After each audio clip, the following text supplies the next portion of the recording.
Hi everyone, welcome back to my channel. My name is Catherine and this is Raspberry Reads. It's been a while since I've filmed, so I feel like a little bit rusty, but I've got so many great books to share with you that I'm just going to jump right in with this first video that I'm filming in June. And this is a video all about Read Historical Fiction 2025. So for context, Shelly over at Shellyish started Read Historical Fiction 2024, and it's basically a booktube challenge to read historical fiction. If you don't know, I'm a historian by training, and I read quite a lot of historical fiction.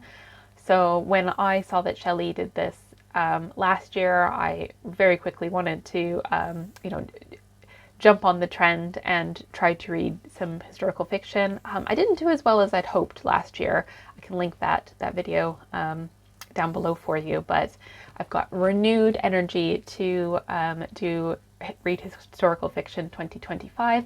And this year, Shelly is collaborating with some other lovely booktubers. So I'm going to refer to my computer screen just to give you the full details, but there are 2, 3, 4, 5, is that right? No, 4, four prompts from different booktubers this year. And so the first reading prompt is from Shelly. And by the way, I will link all of this down below for you if you'd like to participate, and it'll make it easier to follow along to what I'm saying. But yeah, so Shelly wants us to read a work of historical fiction about a real, remarkable person.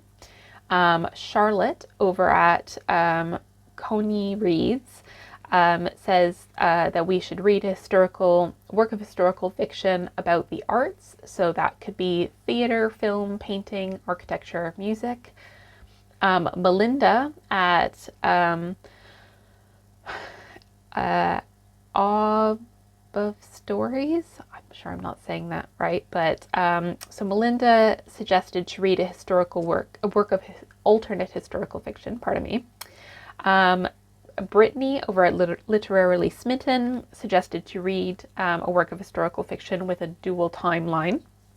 And then Gloria at Gloria Z. Thompson said to read a work of historical fiction about a specific event. There's also a printable checklist and lots of other bits and pieces. So yes, I'll link all of that down below for you. So without any more rambling, I'm going to tell you about the books that I decided to read for this booktube event. So the first book, which I've actually already finished, is called The Stolen Queen by Fiona Davis. And this book came out either this year, I think, or late last year. And I've seen it recommended quite a lot on BookTube. It is a book about Egyptology and archaeology, and it takes place. So it could be a dual timeline. So for Brittany's prompt, it fits the dual timeline because it's set in the 80s. I believe 80s or 90s, but also back in the 1930s when sort of Egyptology mania was happening with the discovery of King Tutankhamun's tomb. And the book is basically about a woman who is an archaeologist. She's going to try and find out more about this pharaoh, this unknown female pharaoh's tomb, and then it's also set in the present or more recent future at the Met, the Museum of Metropolitan Art in New York, around the Met Gala, and about one of the artifacts that is integral to the story. So it was a really good book. I'll say more about it in my wrap up. But if you are looking for a book that would fit either the art category or the dual timeline category, then The Stolen Queen would work for that one. And I did find it an enjoyable read. The second book that I've just finished is called Wandering Souls by Cecile spelled Pin. And this book is historical fiction about the Vietnamese boat people, so the people who were refugees after the war in Vietnam.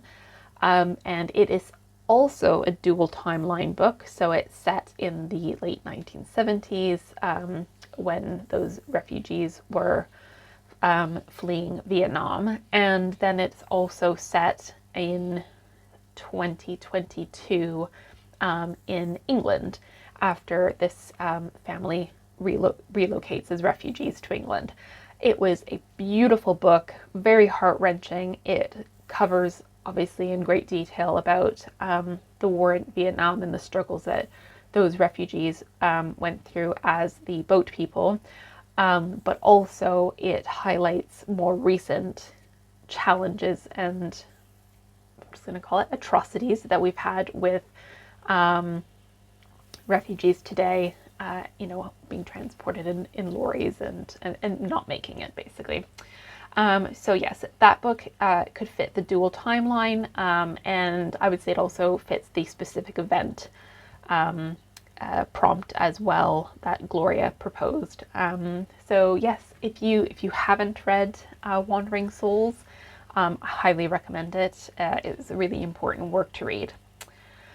The third book is one that I'm currently making my way through, and it's a little bit of an unusual one that I'd never heard of it before, and it's called The Woman Who Went Over Niagara Falls in a Barrel by Caroline Cauchi. And so this book is based on a real remarkable person. So that is Shelly's prompt, and this is a story all about Annie Edison Taylor from the late 1800s, early 1900s, and she was a school teacher, an American school teacher, who decided to go over Niagara Falls in a barrel and live to tell the tale.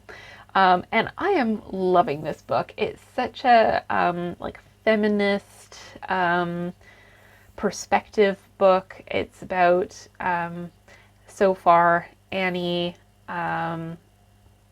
in a boarding house and how she looks after other sort of wayward women who've encountered difficulties. And I'm sure it will go on to talk more about her actually going over Niagara Falls in the barrel. But it's told in sort of diary perspective. Yeah, is a really fun book so far. So yes, that would cover the real remarkable person. I suppose it would also cover a specific event. And yeah, I don't think any of the other ones, but yes, so it's a good book. The next book that I'm currently listening to as an audiobook is called The Settlement by Jock Serong. And this is about Tasmania. Now, let me pull up my notes on this.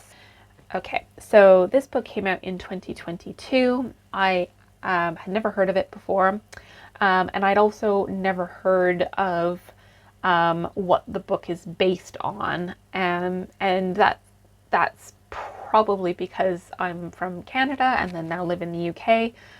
Although I should say that I did do a university level course on the history of Australia and New Zealand, and I don't remember reading about this, and it's such an important event. So let me tell you what it's about. So it's about the settlement of Waibelina and how Aboriginals in Tasmania were put in concentration camps, essentially. Yeah, so this is about an island off of Tasmania called Flinders Island, and from what I understand, it was sort of a colonialist exploitation of the area, and wanting to quotation marks, civilize the Aboriginals there, and then also having the land being used for convicts being shipped from England. And so yes, this is basically a book about a true event. From my understanding, it's a reimagining of what happened.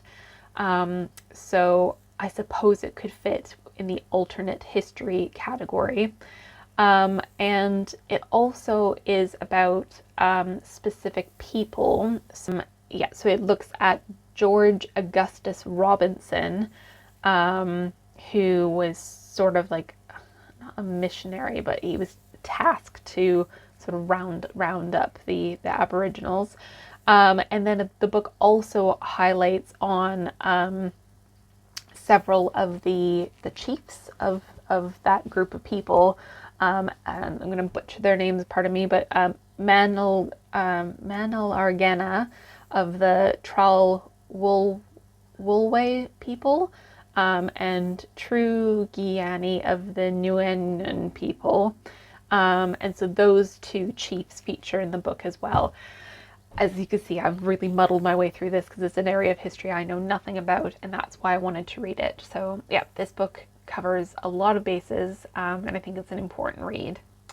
Otherwise, I was reading The Book Thief by Markus Zusak, which is a very well-known book about the Second World War, and it is from the perspective of death.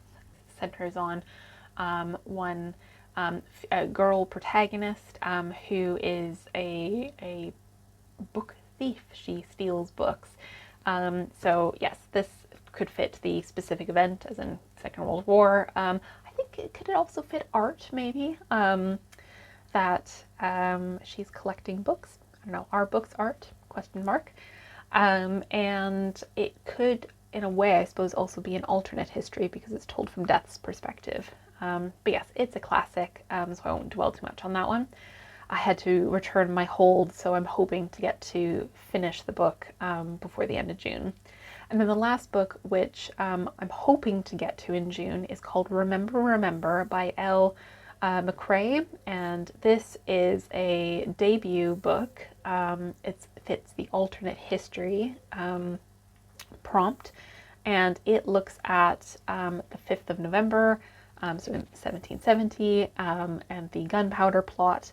So thinking also specific event, and it is an alternate history where we're looking at the Atlantic slave trade instead, and the main character is Delphine, so female protagonist, and